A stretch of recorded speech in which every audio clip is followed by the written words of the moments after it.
to season 4 of Just a Thought with Sharí Nycole. And I'm very excited about today's guest. She is a host on a new talk show. It's called Crown. She has a new single out, Monsters in the Closet.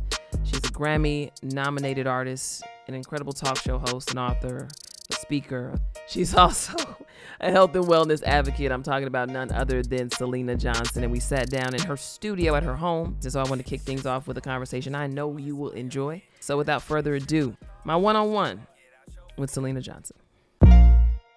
What's going on, everybody? It's your girl, Sharí Nycole. Welcome to season 4 of Just a Thought with Sharí Nycole. And if you're wondering, why is she not in the studio? I am in the studio, but guess whose studio I'm in today? Syleena Johnson. Hey, girl. So, fun fact, the name of the show was birthed. Correct. Via a conversation. That is correct. That we had during the Great Depression, i.e., when you lose your job during the panoramic. The panoramic, correct. And so now, episode 89, I'm sitting here and I'm like, wow. An idea, a nudge, a push. And here we are, season 4. I'm almost at 100 episodes. Correction. I would like my credit for actually saying that you should call it Just a Thought. I thought I was giving credit, but we can... She said a conversation. Okay. Let me rewind. Yes. Thank you so much. Thank you. Syleena, Nakia. Can I have it? Thompson Johnson Garris. Yes. For naming correct this show, Just a Thought with Sharí Nycole. That is correct. And might I add, you've done an amazing job with it. Look at what you've done to the place. It's just really something. So speaking of what you've done to the place, this is Legacy Studios. We are correct. In your new studio space. Yes. So how did this whole thing come about before we get into the depths of everything else we're going to talk about? I never wanted a studio. I think you knew that. Yes. You might have known that. I always used to be like, I don't want a studio in my house. This room was supposed to be a theater. The truth of the matter is my father was very sick. He was dying. And he always wanted us as a family to have a studio because my nephew sings too. So he's the extension of, from me to, it's my grandfather, my great grandfather, and all of them. Yeah. I mean, there's a very long legacy of music in my family from my father's side. My dad wanted the studio in the family. He bought my sister a home. He wanted a house in the family, and he didn't get her the type of home that had a place where she could do the studio, and I knew that, but he wanted to knock out the wall, and she wasn't feeling that. She wasn't. He had wanted her to have a garden as well. He wanted her to be out there like Michelle Obama, but that wasn't in the cards. But I knew that he wanted the studio. Yeah. And when he was dying, I just felt like it needs to happen. So true story, I just went and I was having a conversation with Toxic, my producer, and my manager, Salicia's sister, manager. Who's in here right now. Correct. If you hear any laughter. Any laughter, it's gonna be her. But she was like, when you build things in your home, she said, can you make money off of, she was like, people that are rich, they don't make money like billionaires, millionaires, they use their money to make more money. Yeah. So she was like, if you build a studio, how does that help you make money? You know, that's number one. So I was like, but a studio can, because hello, I'm a recording artist. And then I just started thinking like, man, no more late nights, you know, going to studios where people are smoking. Yeah. You know, I could just go right downstairs. My kids can know where I am. They can come down here and experience mommy's job and work, you know? So all that stuff came into play, but then just really wanting to have that for my dad, you know, and for me. This is not just my studio. This is called Legacy Studio. This is me and my dad's studio. His spirit is in this room. I do not rent this out. This is specifically for my close friends in the music business. Only people that I love that are close to me, I will allow to come in here. I don't charge them. They're family. After this thing was all built, I was going through my voicemail messages, and my dad was on my messages. he would call me so much, like during his last days, not last days, but he was he was better. He had come here and gotten better, and then he went back to Chicago. So he was calling me from there. Okay. And sometimes I would just push him to voicemail and just keep the message and be like, I'll check it later, and then didn't check it. So obviously after he passed, I went back to listen to all his messages, and he was in my voicemail. Lena, call me back. I got some ideas. I want to help you out with your compound. Now, I told him about, Dad, I want to do a studio. I want to build a studio. He wasn't listening because he was thinking, I'm going to do this last house. But he was listening. Compound, for those of you who don't speak Syleena Johnson, is studio. But I was just like, wow. And I didn't know that he wanted to help me with the compound. But I didn't need his help. I built this thing by myself. I didn't need his financial help or anybody's financial help. I did this thing from the ground up, all by myself. I had a dream of what I wanted it to look like.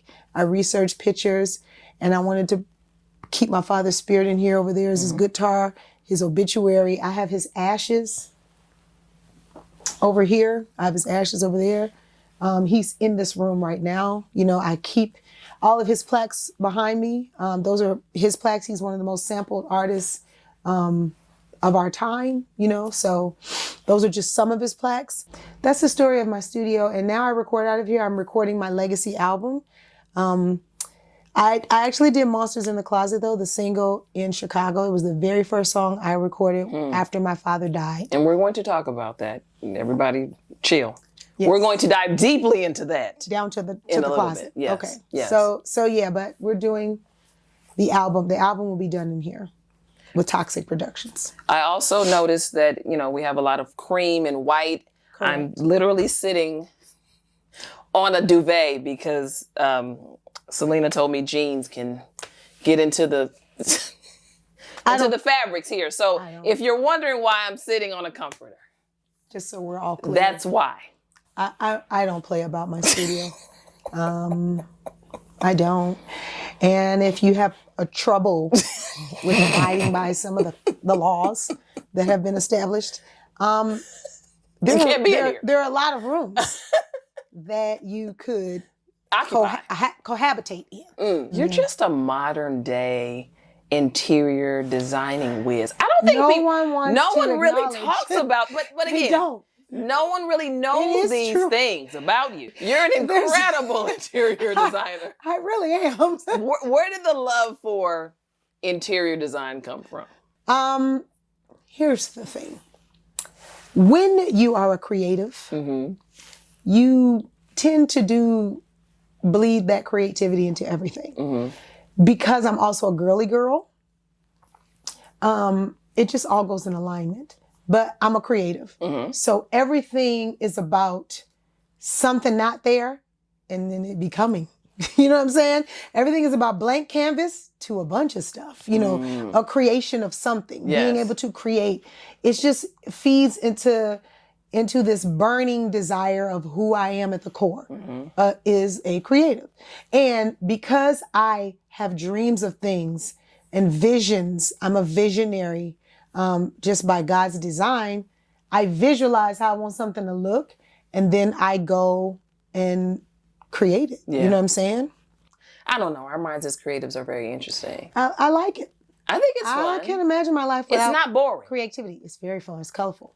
So you talked about a blank canvas too earlier, and how you take these blank canvases and then make something out of nothing. Correct. Or lemonade out of lemons.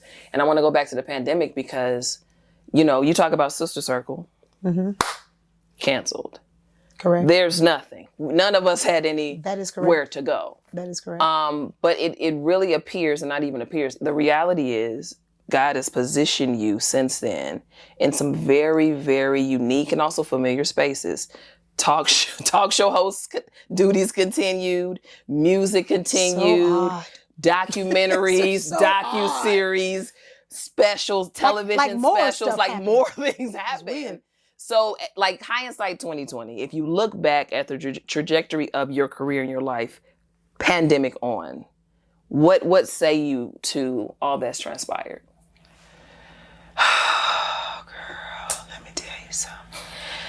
Okay, now see. First of all, it's hard for me to answer that question without being lengthy. So I want to try to break it down into categories. Okay. Right? So the mental aspect. In the process of the panoramic, i.e. pandemic, we were all in the house together, right? So I think that shielded us from what was really damaging us. And myself included. Correct. I was down to the house as well. Yeah. Like this is like family. So if y'all haven't picked up on that, that's what we're talking about. So we were all crammed in the house. Well, when they shut down the world, I didn't think it was right for her to be in an apartment by herself. I just thought that was weird. So boring. And it was bad. I didn't like it because she was alone, and isolation already is alone. Yeah. So at least, even my sister, she flew down here, ended up never going back. Like, isolation in itself is already, taxing in terms of mental and emotional wellness. Yeah. But I knew that, the world shutting down was an isolation situation. Yeah. Okay. Where even if you're in the house with your family, you can still feel isolated. Kids were staying home from school. Yeah. There was isolation in that shutdown. So I thought it would be better if we're all together. Together, we can at least feed off of each other and we can get through things together. You need social connection to combat depression. Yeah. Come on, Ramen. You're rhyming a lot. It's a bar. Right now. So from the mental aspect, because we were all together, it kind of shielded us from how damaging it was. Yeah. Once the pandemic kind of lifted, and everybody went back to normal, which I don't know what the hell that is, whatever you want to call normal. I don't think we'll ever go back. No, we're not. To normal. Then you started to see the remnants, the residual of what that isolation truly did, Now, that's the mental aspect. In regards to family, as an entertainer who's constantly on the road, go, gadget, content, always go.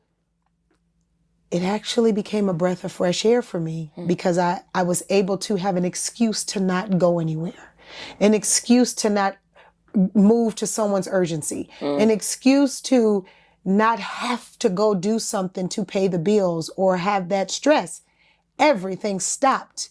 Our bills stopped. The IRS stopped. The student loans stopped. So a lot of stuff stopped because it had to. Right. God forced everybody to stop. And in doing that, I was able to start. You know what I'm saying? And when I say start, seeing my husband, start seeing my kids. And I'm not talking about like, oh, they're out around the house. I'm talking about really sitting with them and enjoying what family really is, what God has given me. God has given me a family. I was able to have that connection.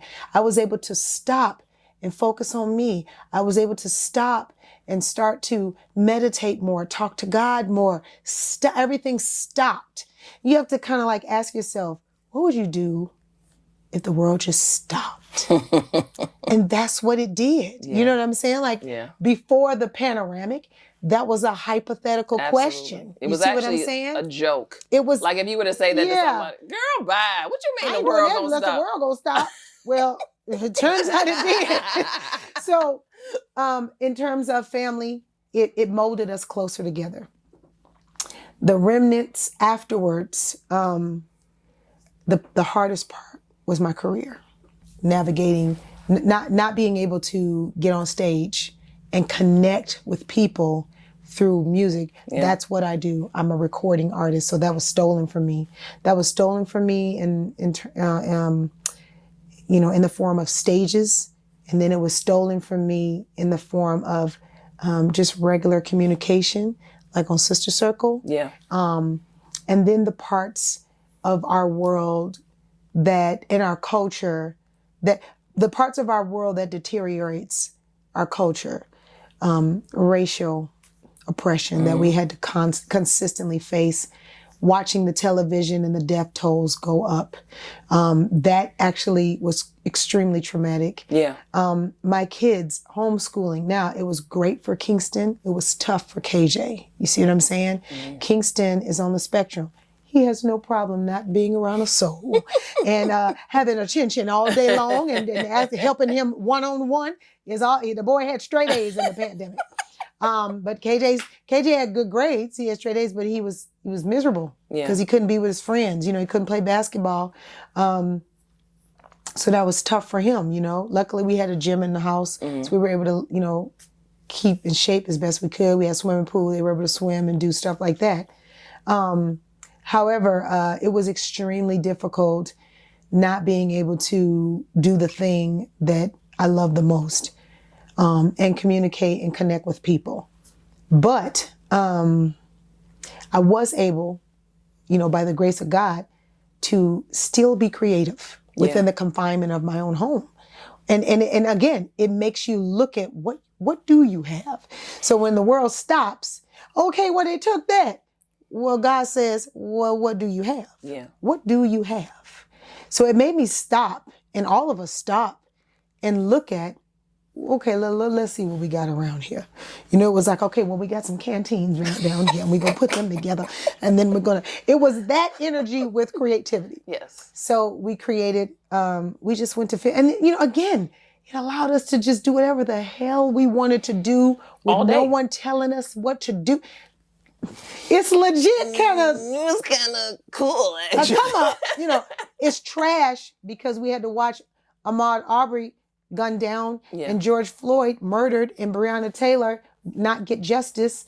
But, and the death tolls and people died, just awful. Marching, it was just insane.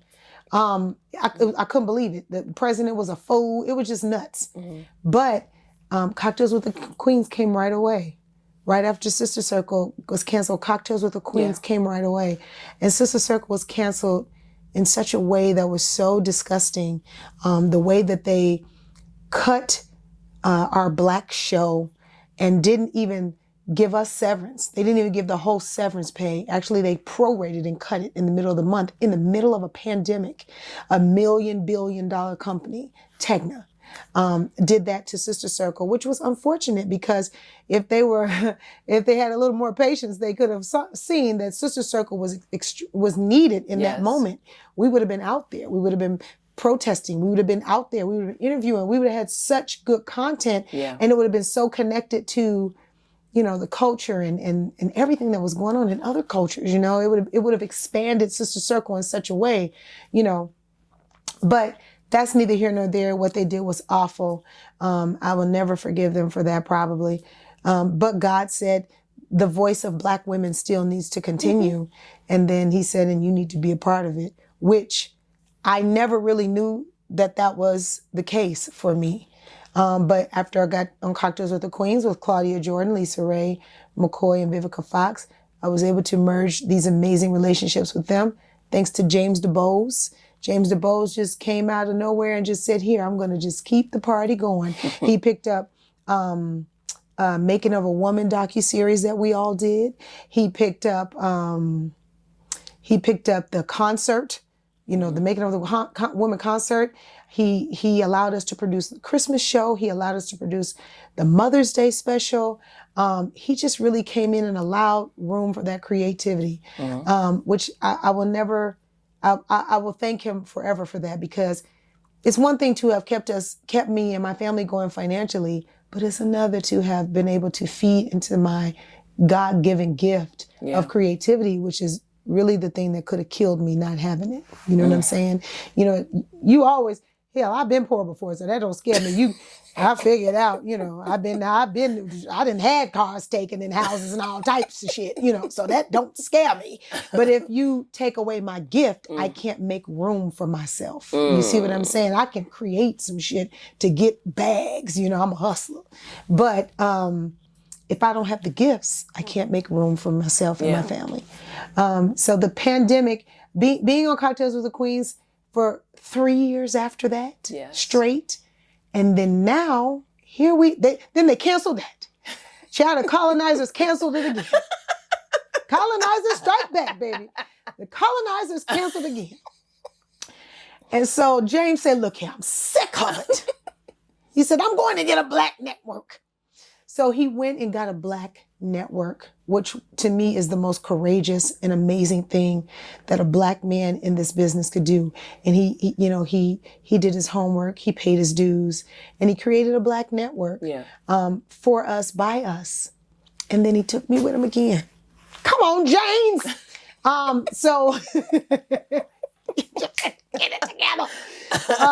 So James is like the man, you know. But him or God thinks I have a voice. Now I'm with Vivica Steele, Vivica Fox, Kendra G, and Chanel Nicole Scott. So, I'm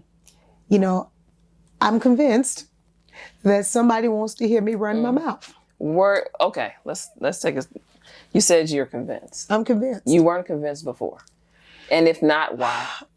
It's not that I wasn't convinced. I know that I have something to say. Okay. I've always had something to say because I'm a songwriter. Mm-hmm. But I just figured, my way of saying it was going to be through song. Okay. I'm a visionary, but I didn't visualize this. Mm-hmm. I didn't see this one. I got ESPN, but I didn't see this one. So Sister Circle, I felt, okay, this is going to be an extension of my work. Right. But then when Cocktails with the Queens came, I said, okay, now wait a minute. Well, I guess that voice is still needed. I was doing Music Mondays anyway. Mm-hmm. Still talking. I wanted to talk to artists because I wanted to give us a platform because I knew we didn't have it. Yeah. So that was my main focus.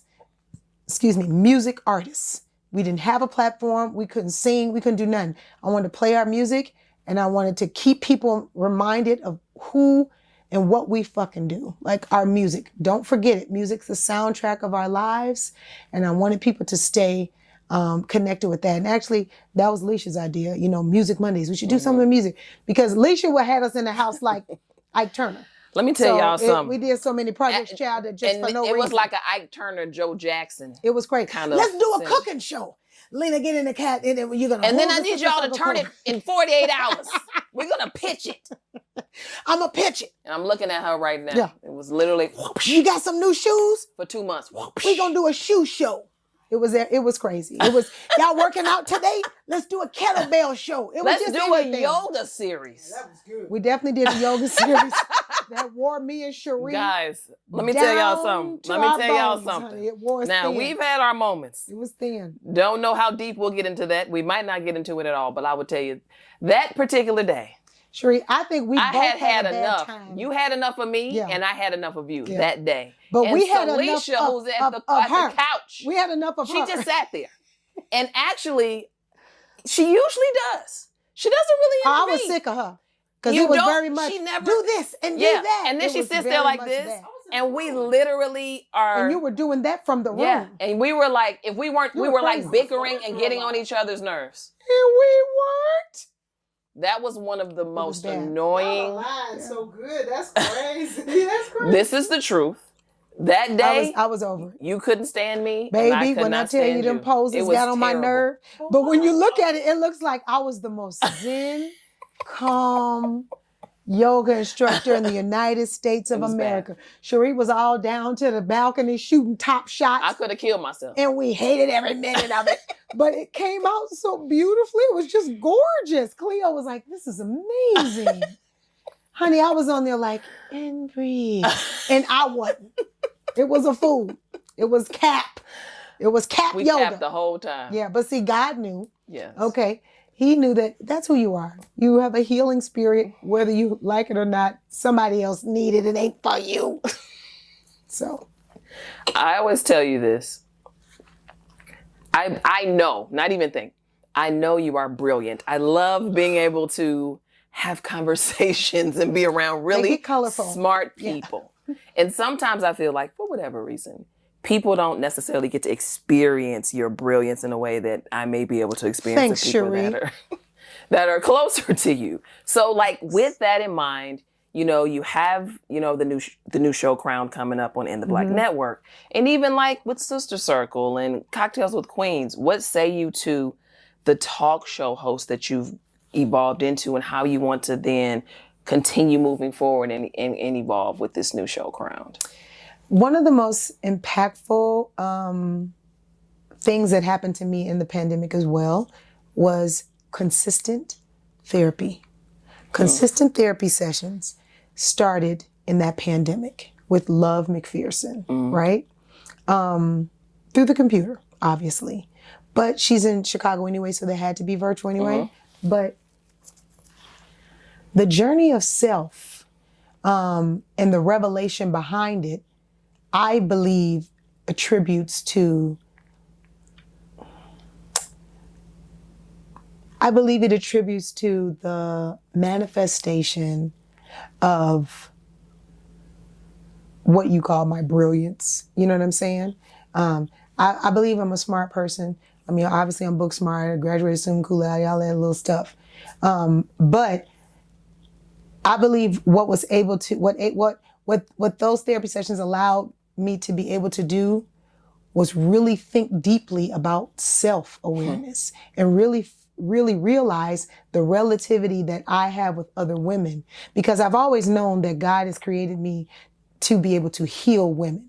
That's straight across the board. Whether it's Black women, white women, I don't know, but women in general. I have a very innate connection with other women in terms of our emotions, how we feel, what bothers us, what doesn't, Like I can tell, oh, she is.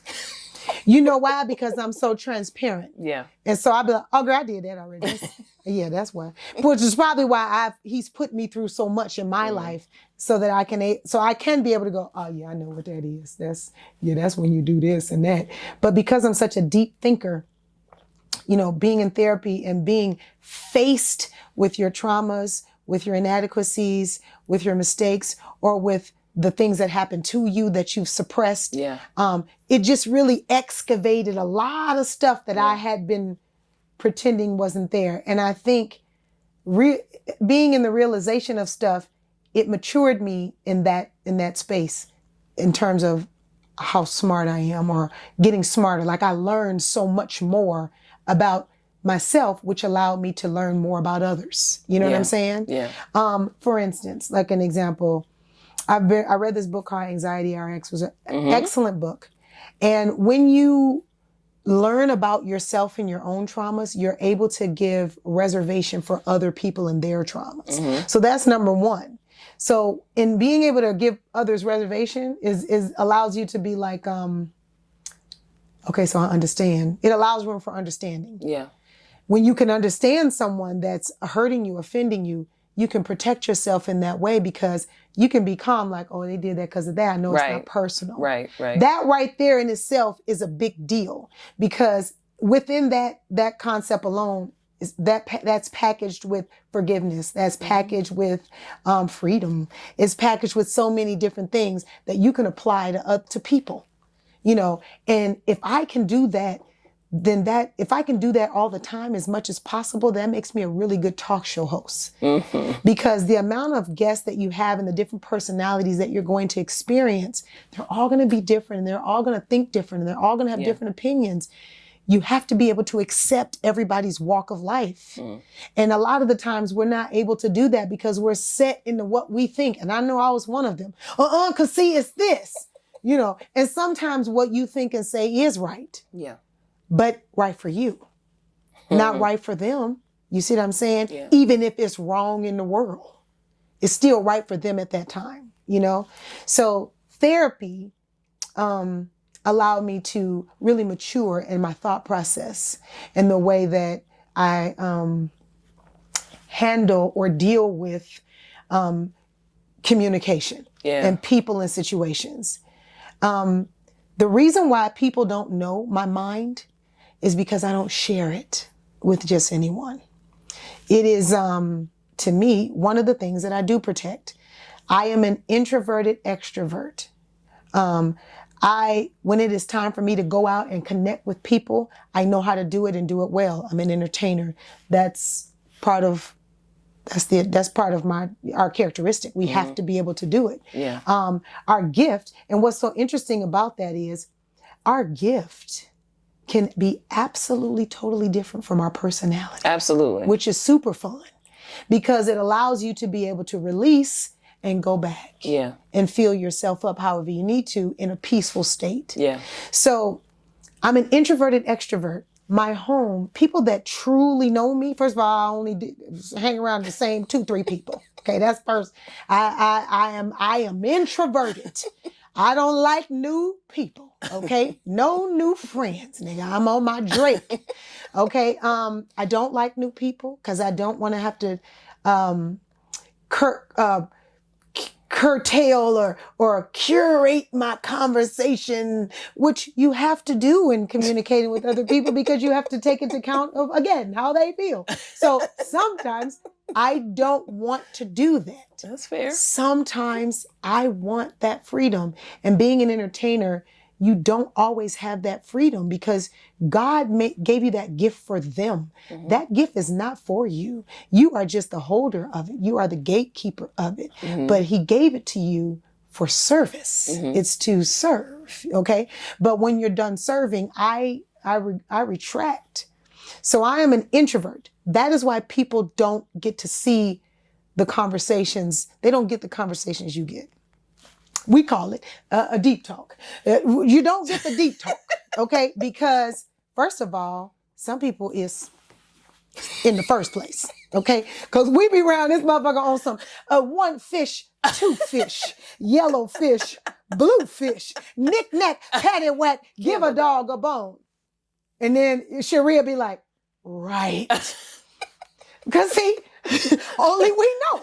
So I can't give that to everybody because that's, we joking about it, but that's special. Yeah. And I would prefer to have conversations with people that are on those levels. I'm surrounded by brilliant women all the time. So and just brilliant people, my kids are smart as hell. It's just everybody's smart. My mama's crazy, but she's sharp. That sucker sharp. Let me tell you something about your mom. You know she's one of my favorite people Brenda in the world. Thompson is sharp. It's actually incredible. You're not getting anything past her. She's extremely sharp. And my sisters have doctorate degrees. Like I'm surrounded by really elevated people. So as the youngest of all these siblings, I have had to step my game up anyway. You know what I'm saying? Yeah. But I don't give those. People don't know that, Sharí, because I don't offer it to everyone. However, it is time to, it is time to allow myself to share more of myself. The fears that I have been locked into for many years, you can compare them to fuck levels. They have started to decline. It's almost like collagen in your face. As you get older, you lose it. Okay, then, and then you line them up with fucks. So the levels of fucks and fears. Okay, then they're neck and neck. So as the fucks are going, the fears are going with them. Okay, which is a great thing. And as I get older, I understand that.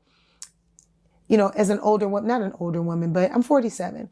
It's our job as you get older to be able to pour into the next generation. Also, if God made me to help heal women, there's more than one way to heal women. Music is one, but communication is another. And I'll say this for Black women, just in general, because I'm a Black woman and I'm constantly surrounded by Black women, inundated. I speak Black woman. Black women are my brand, okay? Because I know us so well, I know that we need communication. Mm-hmm. We need communication because we need to be able to communicate back. No one's listening to us. And I don't care what anybody says. They're judging us from afar. And so a lot of times we retract, and I believe that it's time for that to stop. So with platforms like Crowned, I think it is now time to be even more transparent than I've ever been. And I'm transparent. Yes. If transparent was a person, it would be me. But on Crowned, I think it's really time to start having these hard conversations, you know, in regards to women, you know, and Black women it will be because all of the women are hosts. All the hosts are Black women. So, I mean, you're a Black woman. Whew. Listen, you're a host. You are. And you're communicating with people all the time. Yes. Let me ask you this. As an interviewer, but also a personality, you know, it's interesting because you're both. And it's hard because you have to infuse your personality with your expertise, and it has to be in such a way where it flows. You know, I've perfected it over time. But for you, and being one of the women who are not as transparent. Why are you trying to expose me it's real talk. On my show? Just keep it 100. I've been doing better. Go ahead. Because you are not one of the transparent C's of our time. Look at Alicia looking over like, okay. Syleena Thompson's about to get kicked out. Excuse me, Dr. Syleena Thompson is about to get kicked out. How are you able, as a Black woman who is silenced, people will say we're not, but we are. We're silenced. I'm silenced right now. We're on a lot silenced. Of levels. Absolutely. We're silenced because we're talking loud in a room that's soundproof. Absolutely. Okay. How are you able to, or do you find it difficult being transparent while you're exercising your expertise? Because I would assume that there is a level, well, I don't assume it because I'm a talk show host. There's a level of transparency that has to take place in the midst of you being an interviewer. Yes. And having to maintain your personality. Yes. How are you able to juggle that, and how have you found it hard? It's been challenging, but I feel like I've gotten better in that. Okay. In what way? What were the things, your techniques that you were like, or the moments, your aha moments? You're like, okay, now see, because had that been two months ago, sis, I would have cussed his ass out. So you said it earlier. For me, it was therapy too. You know. Okay. You know, you talk about from the tail end of 2021, you know, through now. But really, I feel like I turned a corner at the tail end of 2022, where I'm like, okay, I'm a more evolved, grown up. Correct. My EQ is higher. I'm okay with hearing things about myself that may be my mistakes or that showcase the fact that I'm not a perfect person. So I think my care levels have depleted to some degree. Let me tell you something about them care levels. Have you? They are still higher than yours, but they were a lot higher at 35 than they are now at 37. Well, that's just age. And I got 10 years on you. There's an excitement around being able to share because it does bring about a different level of conversation, responses from people. And I'm learning like it's okay. Like it's not unsafe to share. Correct. It's a risk. It's freedom. It's, you know, you might feel uneasy, but it's not unsafe. Why is it a risk? I think for me, just because I have to constantly fight performanceism and being a perfectionist. But why is it a risk? It's a task. That's a task. Because the risk is being exposed. But I'm learning, expose yourself and say your stuff. What happens if you're exposed? Really nothing. Come on, somebody. Now you have. Ain't nobody gonna whoop your ass. And now when I learned wasn't nobody gonna whoop my ass. It's like whatever. Now, we do live in a world where cancel culture is a real thing, but I've come to find and really passionately feel that there are just some things that I'm going to have to say. Like you said, especially when it comes to Black women, because it's time. There's not. Because we can be collectively scary or apprehensive about we're misunderstood. Saying what time it is because we're perceived as angry, or because when we're working a job and we say what time it is, we get let go. Correct. Versus when a male, Black, white, otherwise, takes a stand, he gets promoted. Correct. Or nothing happens to him. So it's that constant fear of rebuke. But at this point, it's too much on the line to not say anything. So let's just be clear for the people in the back. That's still in style, okay? Men still get to say what the hell they want and get away with it, while women don't. Yes. That's still happening. That's still in style. Yeah. So everybody stop acting like We just out here. No. And silencing Just us is still popping in off. style too. And it looks That's different. still in style. It's not like be quiet, but it's Correct. when they're in positions It's like of leadership. racism. When they're in positions of leadership, It's slick. there's a way in which they're able to subdue your Correct. success Yes. or diminish the abilities that they know you have. Because there may be intimidation there, or there's a sense of control that they want to maintain. Mind you, I'm not speaking about every single man, but let's be honest, we're in the entertainment industry. I can go down the horn You got to instruct me, of honey. men in particular. I got a And whole I song love called men. Monsters in the Closet. Of men that we're about to talk about. Of men that have made me feel lower than this carpet. Up under the LED lights. So that's the reality. And just like me, there's other women that feel the same way, that don't feel safe enough to say these things without feeling like they're going to lose something. Do you feel that that is what contributes to you being a single woman for so long? Expound on that. I want to answer that correctly. When you say you have been exposed to men that have made you feel up under the LED lights, do you feel that because that has happened to you, that it has caused a fear or an apprehension in regards to men in general and just dating them? Because when it's one thing to be a man's friend, you got a zillion man friends. But when you're dating someone, there's a vulnerability that's there that is at risk. Yes. You feel me? So do you think that contributes to why you are single? That's the right word, contributes? Yeah. Yeah, I think in the past more so than ever. I think now that, because I understand where I am, I can self-correct and be more self-aware. But yeah, I mean, I can sit here and say, and I had a great upbringing, but there were men in my life. I had great mentors and coaches, and my dad's great and all that, but there was still a level of emotional abandonment that I experienced from my childhood, really all the way until now. Wow. From men in particular. Because when you're the player and they're the coach, that's the relationship. There's not a lot of nurturing that's happening. It's more get out there, do what you need to do, play the game, play well. We'll go to practice, we'll do X's and O's and all that. But there wasn't a lot of, are you okay? How are you feeling? Girl. Is this too much? Not, so this too much for you? No. Is this too much for you? Like, let's really talk about what are your From needs? From a man. I still haven't got, even in dating. And when you're successful, whatever that's supposed to mean, it's perceived that, oh, she got this. She doesn't need this type of support. That's the disconnect.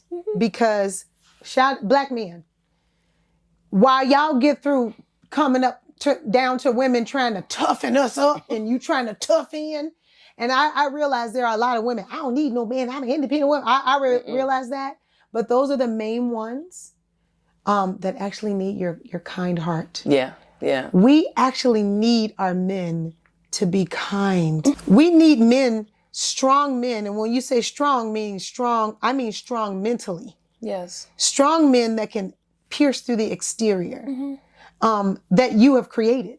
Because it's not the exterior that we actually have. Right. We're not walking around here like, I don't want no men. I don't need. No, we do want you. We need you. We want you. But we want you.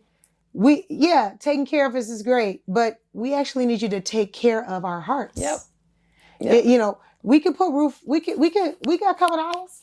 We actually just need, we got a couple dollars. We can put them together and turn up. Yeah. But what you're not providing it's not about the roof over our heads. It's about the roof over our heart. Yeah. It's the covering that you all are not providing. That's the reason why we're single. Because we get involved and then there's this tug of war because you all also too need that, black men need that covering as well. Absolutely. But they're not as vulnerable as we are. Obviously, they're men. They've been taught to be stern and exterior. Yeah.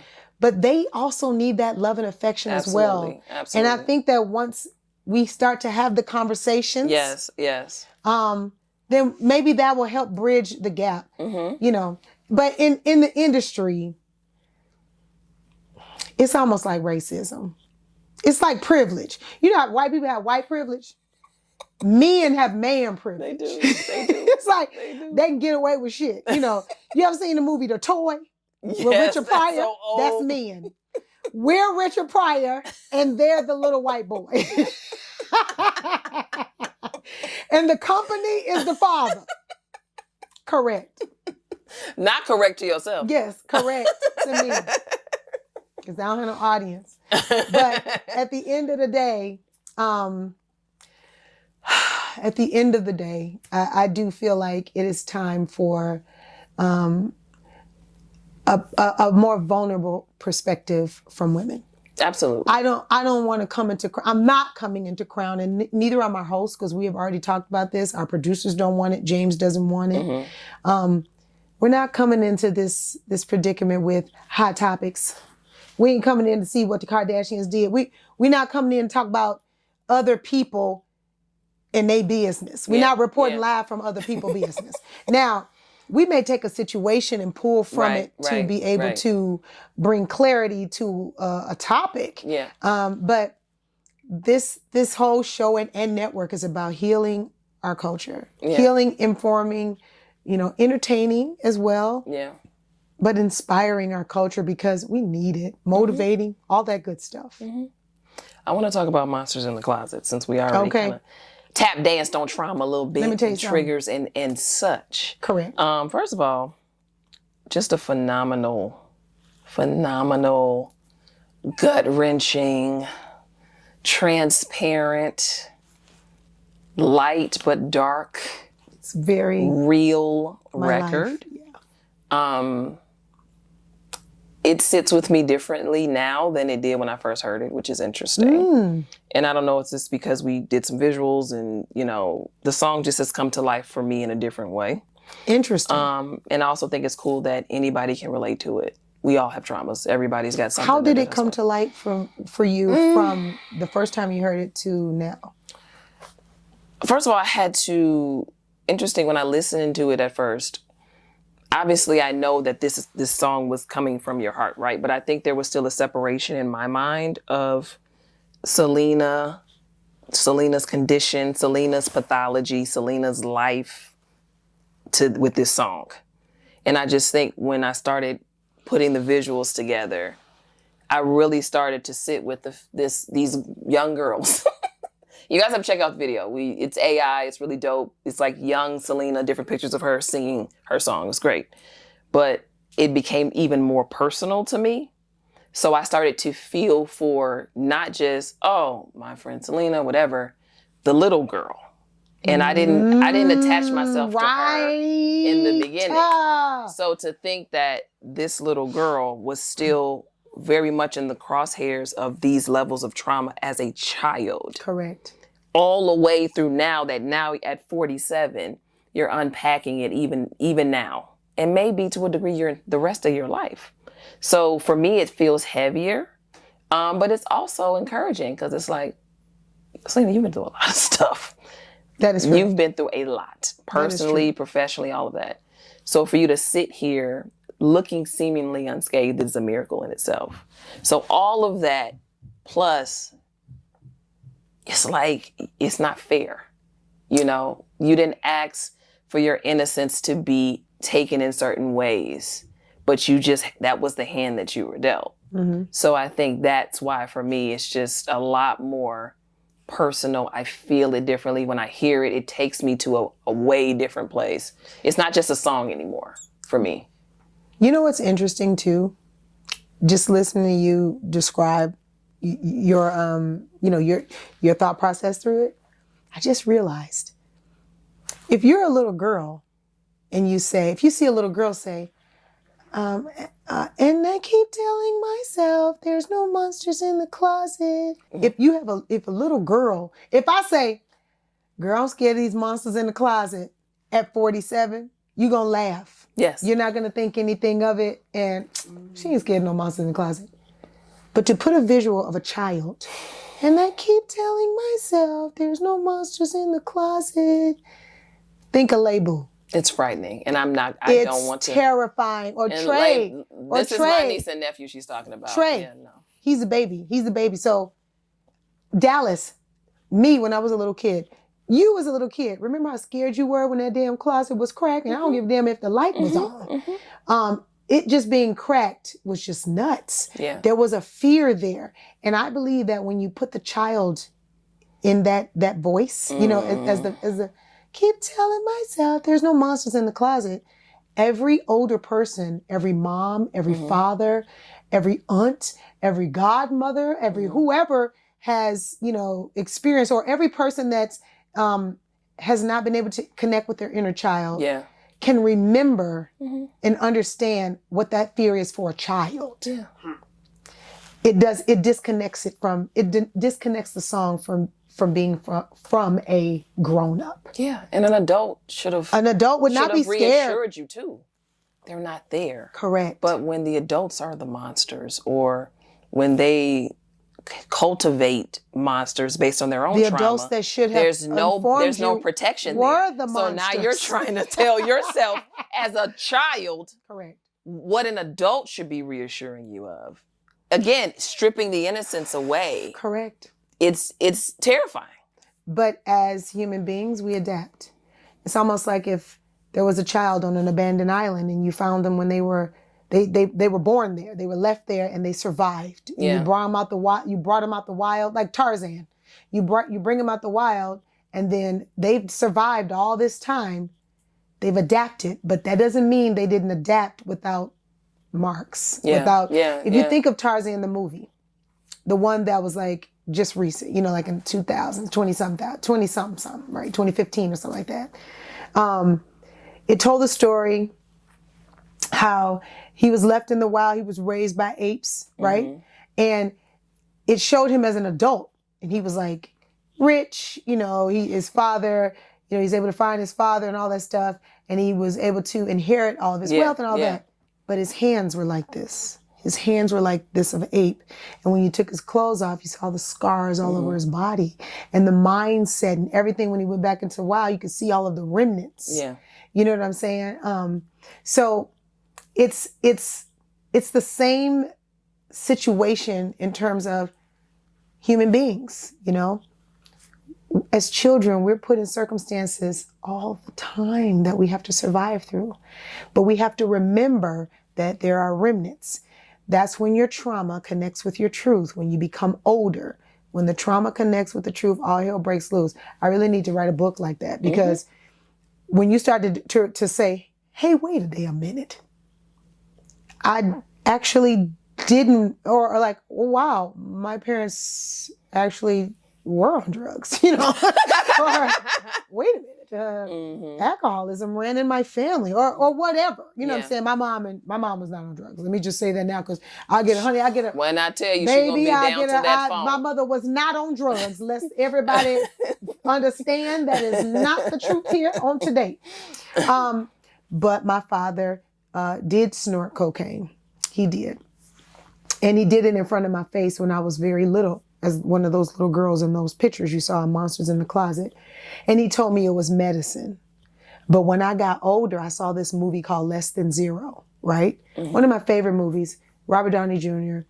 And I saw the ladies in the movie, they had like a little spoon and they would snort, and I would be like, and I said to my trauma connected with my truth. And I said, my father snorted cocaine in front of my very own eyes and told me it was medicine. Those little vials were in our basement behind the bar, just like reefer clips and all kind of little weird pipes and, you know. So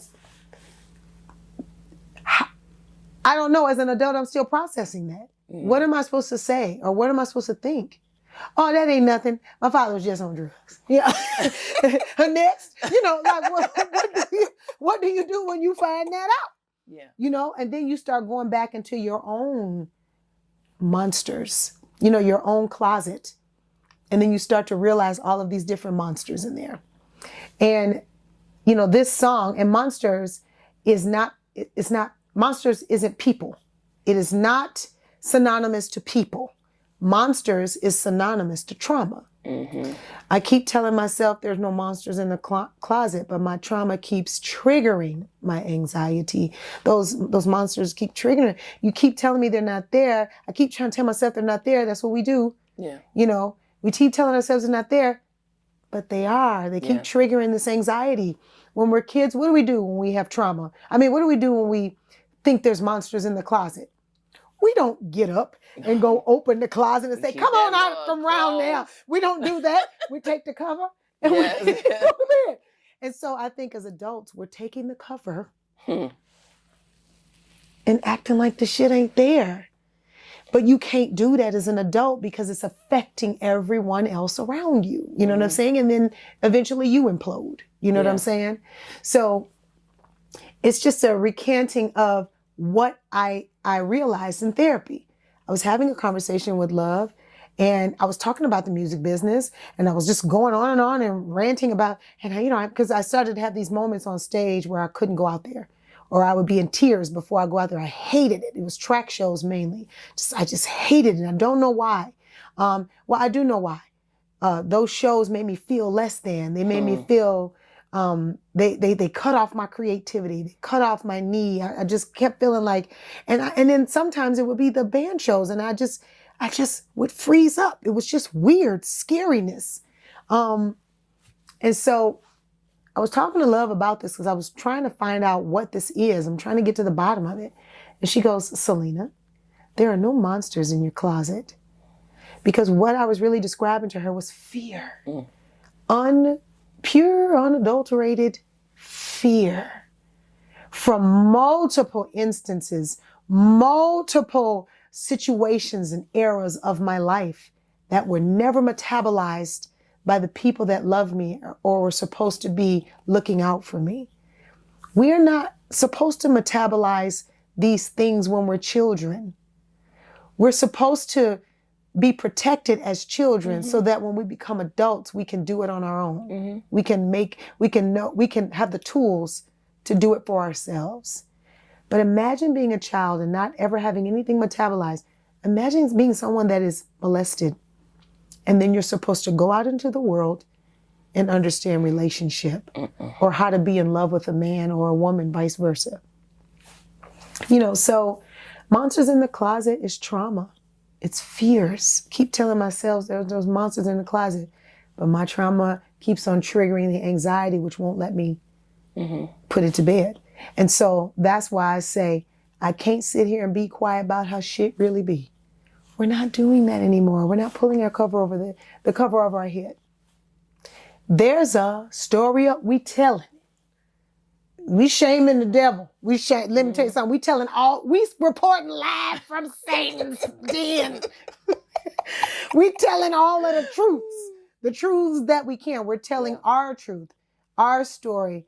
And I feel like, I can't speak for everyone, but I do know that so many of my close friends, every single time in the industry, we talk about the industry. We are talking about the same thing all the time. We share stories about the same shit and traumas and ridiculousness that goes on all the time.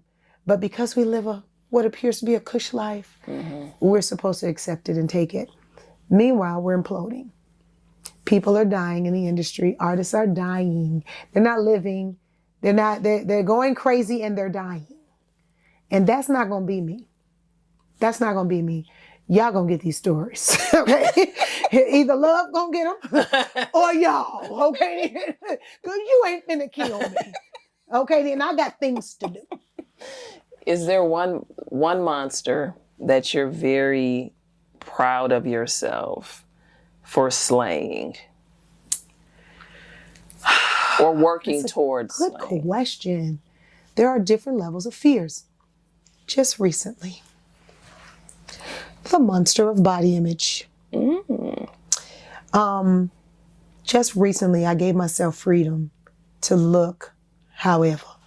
Now, it could be maturation. It could be just, bitch, I'm getting old. I don't give a fuck no more. It could just very well be that. But I know 70-year-old that's like, I don't like my hair. I don't like this. Baby, you gonna get whatever I got. Now, granted, I'm still gonna work out. I love health and wellness. But now it's not just about being or looking a certain way. It's about feeling a certain way. Right. You know, as a woman who's going through hormonal imbalances and different things, you want to feel better. That starts to become a priority. But transparent moment. Here come Crown. Here we go again. We're gonna be on TV. We gotta get lean for TV. No, we ain't. We ain't finna get lean for no damn body. We're gonna go down to this here gym and we're gonna work out and feel good. And we're gonna lose weight, we're gonna stun on them. Okay, we're gonna drop a couple, 2-3 pounds. But we're not racing against the clock anymore. And however God has me show up on that day is how I'm supposed to be. And that was a freedom that I have never given myself. I've never given myself that. I can do this now. I want to try to drop 10 so I could feel lean. I could feel good in my clothes. My clothes fit. Now my swag, you know. Too, with black women, bitch, we just want to cross our legs. Okay, let me just keep it all the way live. Okay. You want to be able to cross your legs. You want to be able to just and relax and not feel uncomfortable. You don't want to be feeling like you tugging and pushing and, you know, all this other stuff. You know what I'm saying? So for me, that freedom of, you know,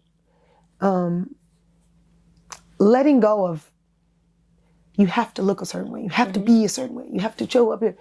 Nah, y'all, I'm going there for my mind. I'm going there to give them my mind. And my mind don't need to lose weight, okay?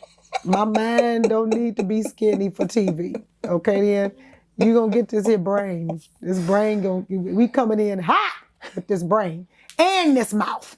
I don't need to lose weight down to this chopper neither. It's gonna be able to communicate everything this brain got to give. That ain't got nothing to do with your outfit or, you know, I ain't doing that no more either. Y'all gonna get these gym shoes sometimes. Y'all gonna get these Air Force Ones. Or you're gonna get these Jordans. I don't know what to tell you. You're gonna get these jeans maybe even. I mean, it's a nighttime talk show. We supposed to dress up. I got it. I'm a girly girl. I'm gonna give you a couple, 2, 3. I just bought me some Jeffrey Campbells today. They sharp. They were sharp. They sharp. But that's Syleena. That's I'm not dressing up to be looking like somebody else. That's something I would, if I ain't had no crown show, I'll buy them shoes and wear them down to the dinner. I would just make up a place for us to go and go. Okay then. But you're going to get all elements of me. Yeah. I'm not boxing myself anymore. That's one of the biggest, that was a big one, Sharí. That was a big one because that really, if you're a woman in entertainment, all you do is worry about your makeup, your hair, you're this, you're that, you know, all day long because people are judging you all day. But that's when them fuck levels and the fears, you got to not care. And I know it's easier said than done, but the minute you're able to do that, the amount of freedom, you can just go, and half the stuff that we hold ourselves accountable for, honey, we're doing it by ourselves. We just in a room going in. No one cares. No one's paying us any attention. No one cares. It's like when you go to the beach and you got on a 2-piece and you like feeling a whole way. Ain't nobody looking at you as somebody 400 pounds guess what over they here. doing? They got on the They worried string. about their own stuff. Let me tell you something. We're so selfish that we don't see other people. And we so focused on our whole self. We think everybody looking at us. Everybody. So everybody's like that. Correct. It's actually nuts. It's the most oxymoronic way to live. Absolutely. But we're all, if we're not self-aware, functioning in that same way. And Satan did that. Down to the Garden of Eden. Sick of him. Let me tell you something. He fucks up everything. I think he's behind student loans as well and healthcare. I know he's behind healthcare. I had a conversation today, but we can table that. And he's behind the IRS. I know he run the IRS. What he sometimes runs is a comment section. Oh, baby, he is the comment section. So he's in the comment section. And there have been times when you and Celicia have had to get me to not respond to certain things. I don't. What you're not gonna. And I'm usually pretty chill, but some things but I'm doing better. But yesterday I was sitting in the kitchen and you were watching a video of a performance you did when you sang "Be Grateful" at your New York show, which was just mind blowing. And I was sitting there listening to you read some of the comments from people that were watching. And most of them were obviously pretty much 99.9 of them were, oh my God, this is amazing, all these things. One of the other things that is a redundant story or a redundant comment is, I didn't know she could sing like this, or she's so underrated. So taking in all that you've talked about with all the self-work you've done and the level of freedom you're moving with personally, creatively, how do you ingest or metabolize comments now in ways that maybe you didn't prior to even therapy during the pandemic? It's the allowance of, letting people just be, and understanding that, oh, they crazy too. Yes, okay. Yeah. It's just, that's all I got. You just look down to the comment and you say, golly, my God, today, this person's really struggling. And you really kind of chuckle and just keep scrolling. But what I found interesting about myself in that moment was I read all of the positive comments and they made me sad, because sometimes I just feel like I'm not reaching enough. And if I can make this many people feel like this, imagine if I can make everybody feel like this. And I'm not talking about, because what I do is not just for, like, again, I tell you, it's about service. Right. To make people feel good is a great thing. When you have people, the Michael Jacksons, the Beyoncés, the Janet Jacksons, the Denzel Washingtons, the Will Smiths, all of these great entertainers, the biggest gift is to hear how it changed someone's life or the trajectory of their movement. People probably walk up to Beyonce like, girl, they probably ain't walking up to her because she's somewhere down to the house, introverted like me. She's a Virgo. We don't like nobody. But if they ever were to come into contact with her, I bet you could just tell by the way she is, like her spirit is very peaceful. Yeah. You could tell that she really just wants to make people smile and be happy and be happy doing it, you know? And I just feel like, sometimes I get sad because I want to get out there. And yes, you want to perform for a whole bunch of people. You want to give love and receive love. You want all that cool shit, But more than anything, you want to know that you were able to change the tone of someone's life, of this room. I can be in a venue and the people come in. Maybe it's raining, that's annoyance, or maybe it's traffic. And to be able to shift them from looking at their phones to, and I know that's right, that's fun. That's a gift. You know what I'm saying? And although I got kind of melancholy in a way, like, I wish I could, get this kind of emotion out to more people, because people were saying stuff like, I have tears. I feel chills when you sing in this song. People, this took me back to every morning in Chicago. I used to listen to Be Grateful on the radio. This took me back.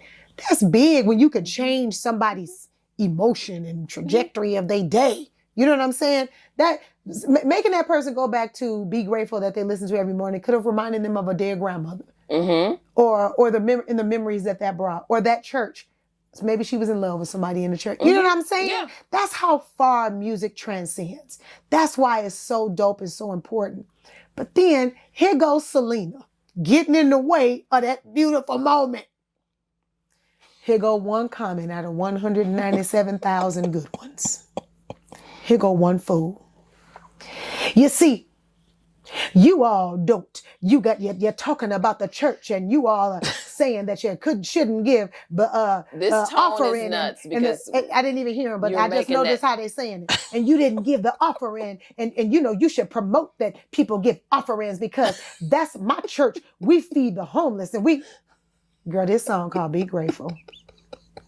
And what I said in the comment, what I said on stage was, we were reminiscing about how I said, we don't care what you wear to church now, as long as you got your offering, on the joke side. But I zoned into that comment. And isn't that what we do? It could be 9,000 people in the room like, girl, you're amazing, you're beautiful, you're smoking, you did it, girl, it's the best thing I've ever heard in my life. One person, it's okay.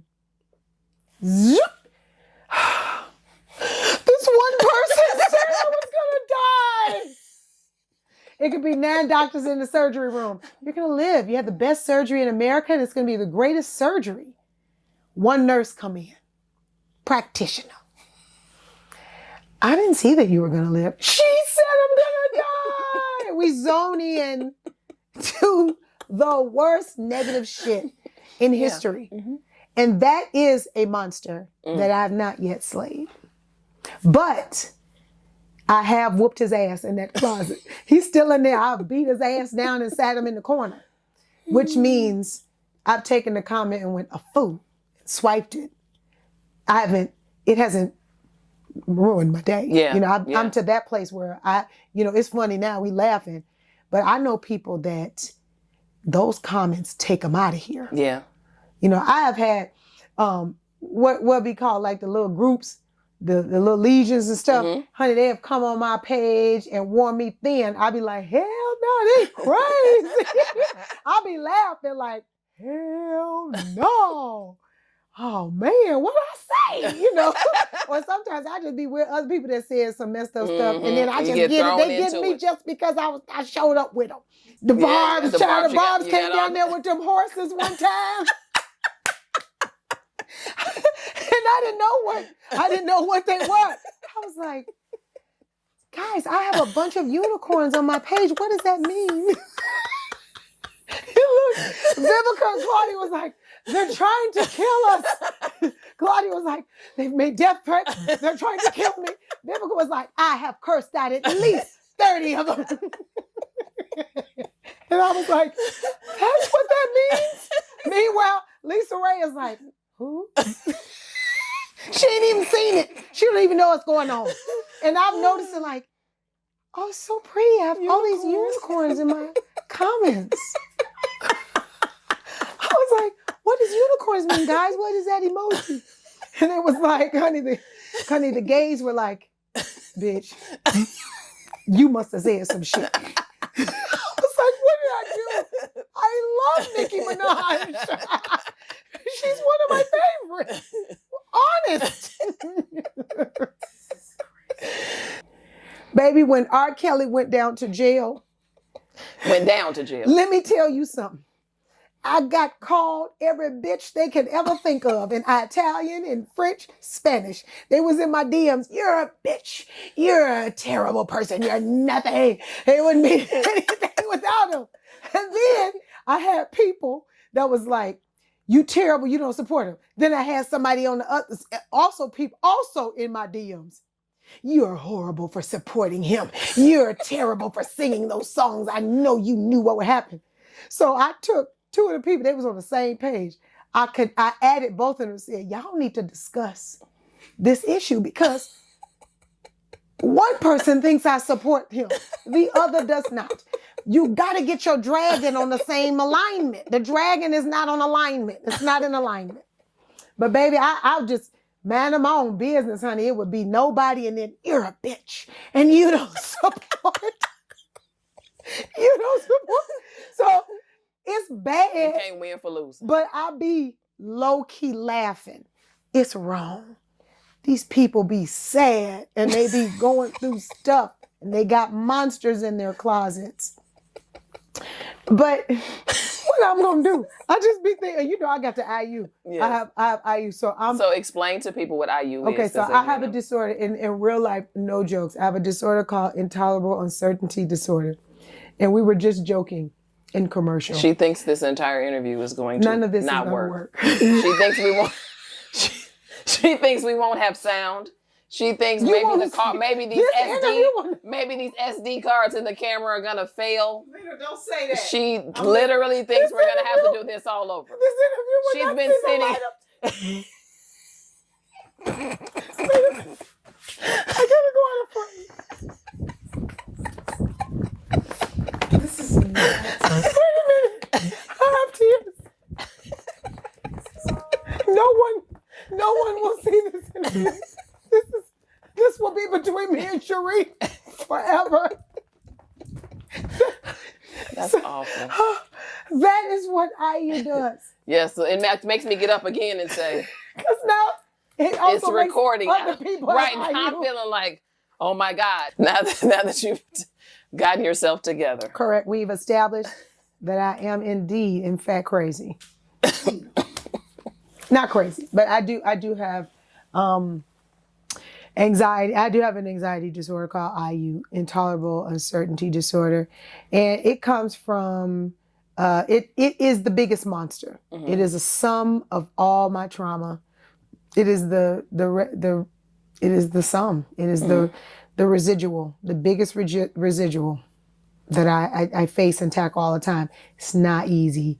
It's really, really, it's deep too. Like sometimes and again, transparent moment. Sometimes I think I'm going to die all the time. It's hard to drive. It's hard. It can drive you nuts. You know, you're scared to go somewhere and eat. Like if I'm at a venue and they've provided food, someone's poisoned it. You know, it's very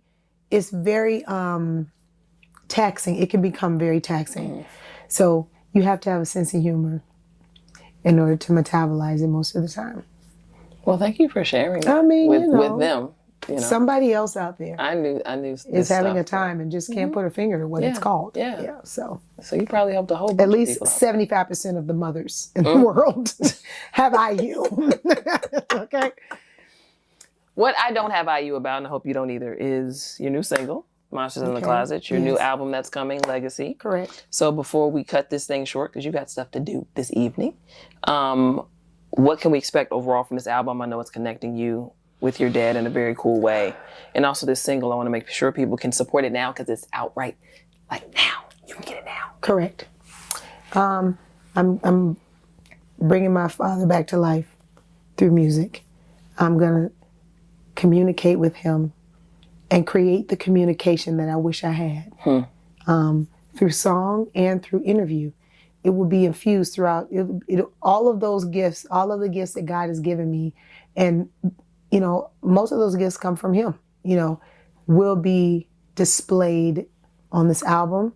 His actual voice will be on the album. I will be sampling him throughout the entire album because that's paying homage to him. Mm-hmm. It's also giving back to our estate, you know, and all of our siblings. So I will just be honoring my father and his legacy. And that's the most important thing with this album. I believe people will get lifted. I believe people will have a great time. So I'm just excited about the album. I'm still working on it. It's almost done. Just honoring my father and my legacy. I love it. So Monsters in the Closet, all digital streaming platforms. Streaming on all digital platforms. That is correct. And then you have a visual. So we got YouTube for Monsters in the Closet. Everywhere. We got Instagram, Facebook. Tidal, you guys, Spotify. It's everywhere. It's gonna bless you real good. Everywhere. So make sure y'all check it out. And it's interesting. I don't know if somebody would have said we would have been sitting here doing this a year ago, I wouldn't have believed them. So this was. Well, that's you and your IU.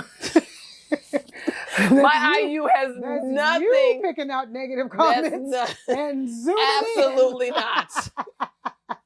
That is absolutely not the case. But well, I'm God glad does what he has to do. Yes, he does. I'm glad we found the time to do this. Yeah. So well, we had to break Sharí so that we could come back stronger because we were very crazy in that moment. So we had to go get therapy and come back. We did. But in all fairness to, you know, our close friend, a mutual friend of ours, may he rest in peace, Kelvin Myers, my makeup artist, one of my favorite people in this whole world. His actual departure sparked an arrival. So shout out to Kelvin. We love you. And we do. This interview's for you, Kelvin. We just click-clacked for about almost 2 hours. For at least 2 hours. Kelvin coined the term click-clack, which is exactly what we just did for about 90 minutes or so. You guys get no more details into what we just kind of ambiguously discussed. But at any rate, super happy we were able to do this. Thank you for honey, this the batteries time. can't hold. Oh, yeah. I literally had to swap the batteries about 2-3 times because we've talked so long. Yeah. But hopefully this felt like you guys being on a 3-way phone call because that's how this goes with us how they beat every day. That's a little piece of them. They be a little more a fool. We can't But, give you every. Yeah, but thing. this is the clean version. So thanks, Delena. All right, Doree. I call her Delena. She calls me Doree, and she's kicking off this new year episode 1. So, episode 1, season 4. Thank you. Come on, episode 1. We're kicking off season 4. Season 4, you. congratulations. Thank you. Congratulations. I thought it would have been me standing here with you. Congratulations. We were so happy. Oh. See, you have to be a millennial or above to understand that song. Somebody else, cut this camera. I'm done. I can't do this anymore. Before they don't work anymore. Oh my God. Just a Thought with Sharí Nycole is produced, hosted, and edited by none other than yours truly, me, Sharí Nycole. To watch, listen, like, and or subscribe to this episode or previous episodes, you can go to YouTube, Spotify, Apple Podcasts, and Google Podcasts. Have an amazing week. Talk to you soon. Peace. It's just a thought. It's just a thought. It's my opinion. It's just a thought. It's just a thought. Get out your feelings. It's just a thought. It's just a thought. It's my opinion.